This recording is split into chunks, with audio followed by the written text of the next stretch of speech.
Hello all, Shadwell here, ready to talk about the next film in my collection, A Cat in the Brain from 1990. It's directed by Lucio Fulci and stars Lucio Fulci and Brett Halsey. Alternate titling strikes again, as this film also goes by the title Nightmare Concert. I believe the original title of A Cat in the Brain makes more sense than Nightmare Concert, but just damn barely, as very little about this movie makes sense to me. This film is nothing short of bizarre, and when you know it's mostly cobbled together from scenes from other horror films that Fulci either made, was making, or supervised in some manner, it makes a little bit of sense, but very, very little. In the film, Fulci plays a fictionalized version of himself, a horror director named Lucio Fulci, who suddenly becomes plagued by waking images of the scenes he shoots in his horror films, so he goes sees a psychiatrist who happens to also be a serial killer. Then, under hypnosis, the psychiatrist, who is referred to in the credits as the monster, encourages Fulci's mind to further torture him with horrific images and to make him think he is the cause of them.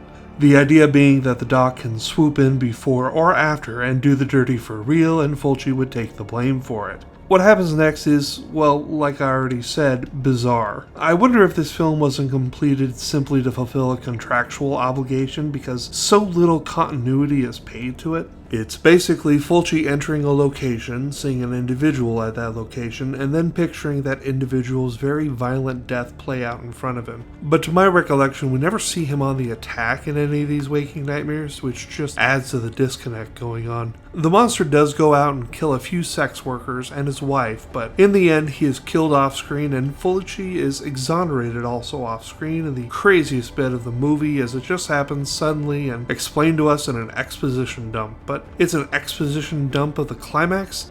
It's weird.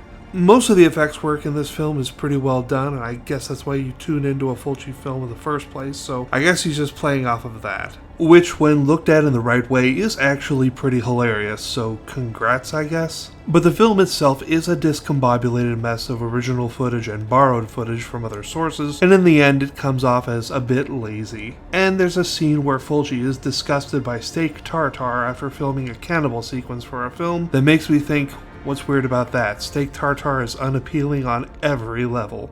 Anyway, the wackadoo A Cat in the Brain gets a C because it makes no sense, but I get that the joke is on me. Tomorrow we dive back into another Italian master of horror when we watch Dario Argento's Cat o' Nine Tails. See y'all then.